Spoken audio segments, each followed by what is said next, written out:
Let's jump to this story from the Post-Millennial. New York City Mayor Eric Adams to be arraigned on corruption and bribery charges on Friday. He's set to be arraigned after the indictment. Adams was charged with 5 counts, including conspiracy to commit wire fraud, federal program bribery, to receive campaign contributions by foreign nationals, wire fraud, solicitation of a contribution by a foreign national, and bribery. Adams, say bribery twice. Sorry. Oh, federal program bribery. Yeah. So it's a different thing. Adams, I had that same thought when I was writing it, and I was like, didn't I already write bribery? Yeah. And yes, I had, but it was 2 different things. Adams' official residence of Gracie Mansion was raided on Thursday morning, but I'm not going to read it. You wrote it. What's going on? Yeah, so Adams is going to be arraigned tomorrow. I wonder if we're going to get a mugshot. That would be really quite a thing, you know. And he was indicted on Wednesday. The indictment was handed down. It was revealed in court today.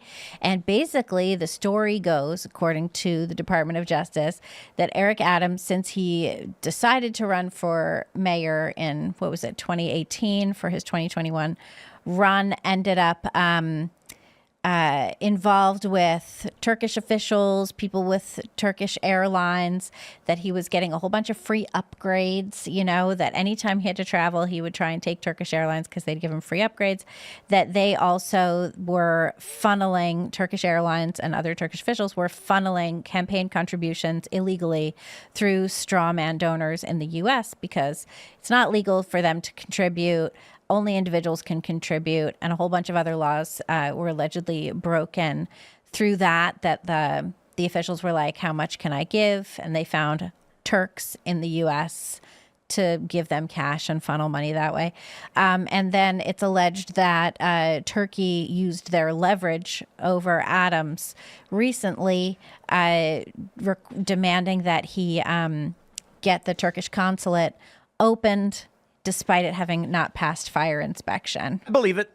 I believe that, you know, it's certainly, I mean, yeah, he definitely could have done all this stuff. New York is a very corrupt place. The argument is selective prosecution. That's what's interesting about it. Right. Like what was it, like $100,000 in gifts or something? Yeah, there was $100,000. There was but the other part that they're alleging too is that with the campaign contributions, New York also has this election matching program. So they give you election funds based on funds that you've raised. So they're saying that because of the illegal contributions that he got, he then leveraged those monies to get contributions, and he essentially defrauded New York by taking those matching funds. He's claiming because he pushed back against Joe Biden, that's why they're coming after him. Donald Trump, speaking today, said, as soon as I saw Eric Adams complaining about the immigration, I said he'll be indicted within a year, and then he gets indicted.